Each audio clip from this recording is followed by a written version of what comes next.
session, have, like, do you think that you have gotten better with anything? Or do you think it needs to get better? Like, you're basically trying to figure out what the problem could be. From the last session, I do believe that everything has gotten just a little bit better. My mom enrolled me into tutoring classes on Saturdays.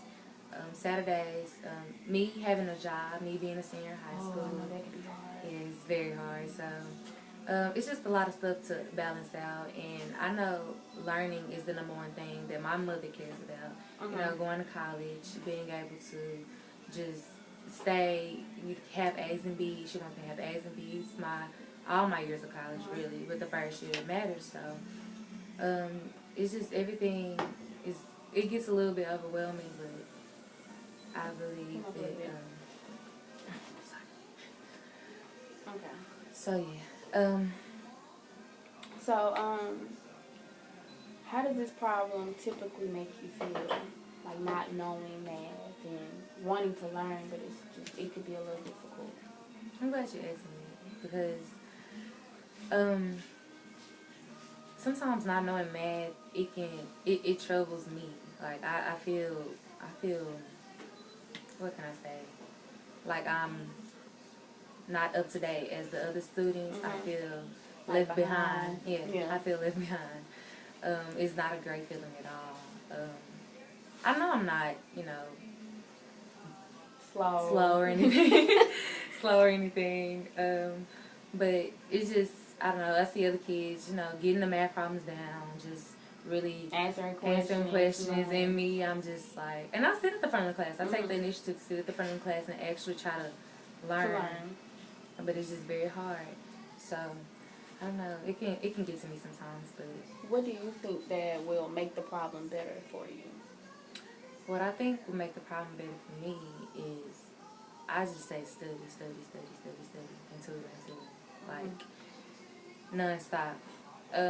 I think the more that I restore it in my mind, I think it'll stay.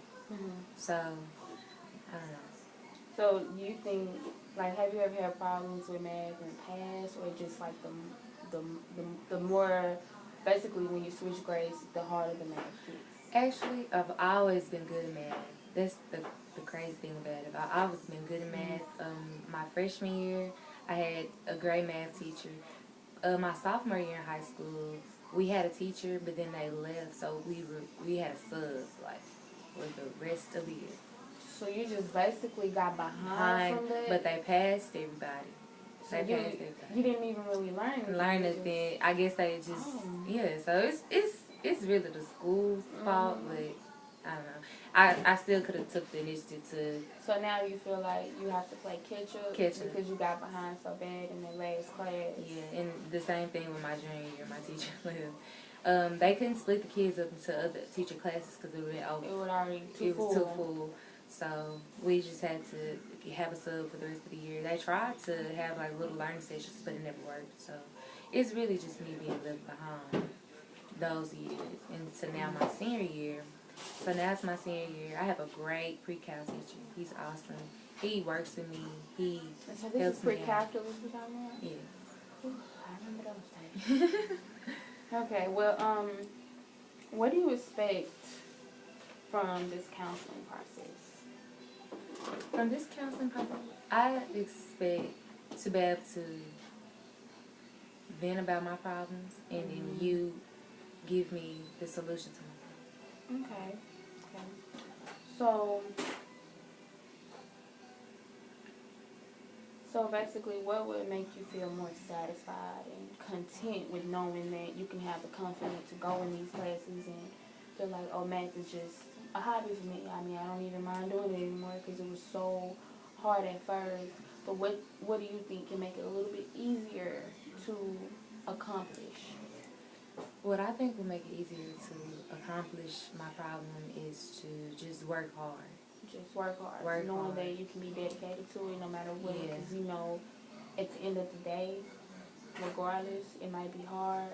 But basically knowing math and overcoming it, it can get you to the next level. Yeah. Okay. But,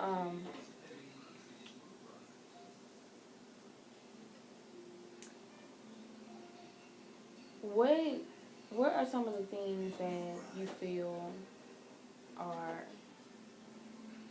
I guess, how to say it is, like gets in the way, like that can be, it's like temptation almost. Like, oh, I know I'm supposed to be studying, but this party this Saturday, and I really need to go to it because I can't miss it. Knowing I got a test on Monday. It's a lot of things that get in the way. Like I said in the beginning, me having a job that really take, because prom, other events. I'm a majorette. We still so we still have like stuff going on, competition. So it's just really, it's all about how you push yourself. I know how to push myself, but I just know sometimes it just gets very hard. So, oh my gosh. So basically, how many hours a week do you work? 30. Okay. So do you 30. not feel like 30 is kind of an overload, or balance and measure it is an overload? I understand, some of these things are not something that you need. They're more of a want, So do you feel like having too much on your plate can affect your learning as well? I think, I think that's true. Me working 30 hours a week, I have early release from school, so right after third period, fourth period, around that time, it'll be like 11:15. I'll go home. During those hours, I could live, because I go to work at 3, but I work 3 until it close. So that's why my hours 30 hours. But me having that little 2 hour. What time do you guys close? We close at 10, but you have to clean up and stuff. So, so you might stay a little bit later. Stay a little later than that. Okay. So, and what time do you get out of school? I get out of school at 11:15. Okay. So between that time, I try to like get my homework out the way, study. Or if I don't work that day, I'll go to sleep, wake up. Then I'll try to study. It's all about studying. Okay. So basically, and how long do you have left in school? It's March. 2 months. That's March. When is your graduation? June 8th. And June 8th. Okay, I graduated June 9th. No, June 6th. I graduated June 6th. Sure did. So basically, you have, this is your senior year, and you're just trying to buckle down. And I do want you to understand that from here on out, it does get a little bit difficult. Like going to college, being a college graduate. If you want to go to grad school, you might have a couple of math classes. You might not have too many, depending on your major and what you're trying to study, and go further into getting more knowledge. And like mine, I went in and I wanted to do, at first I was doing criminal justice, and then I changed it to counseling because I felt like this was my passion. So it's all about finding your passion.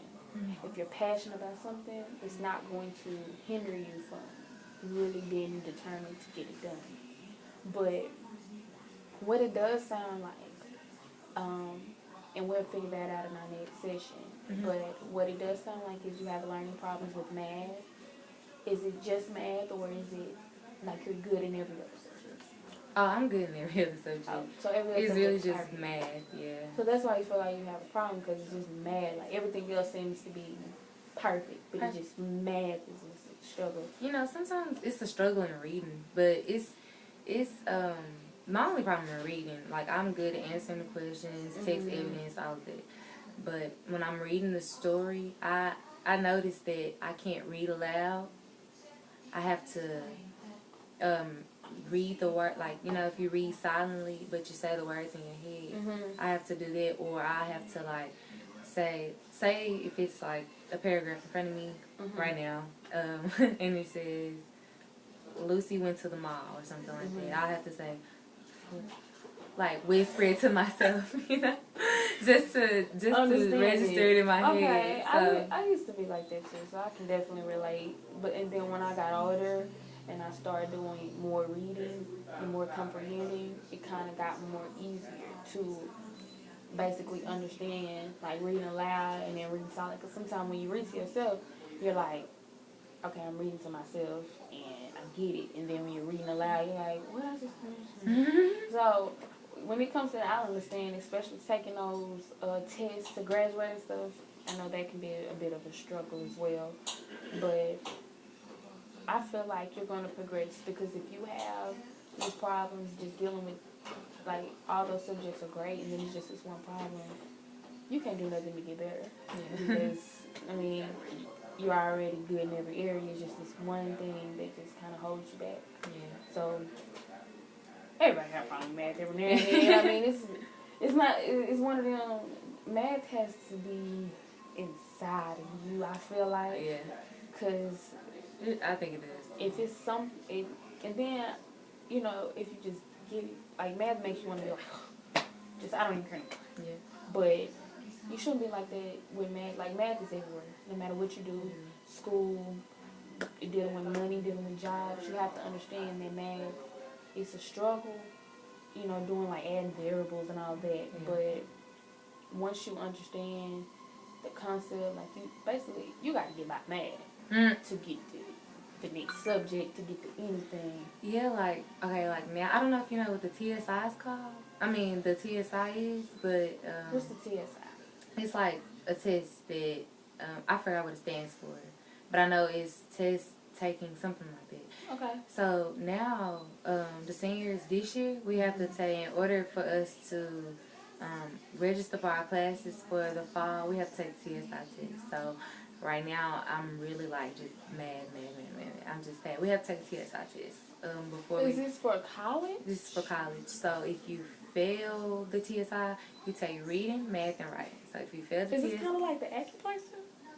Kind of, sort of. But I know in the past years, no seniors, you didn't have to do all that. Like to... Yeah, I never did that. Yeah, so now we have to take like TSI tests. If you don't pass, even if you miss it by like 1 point every day. Yes.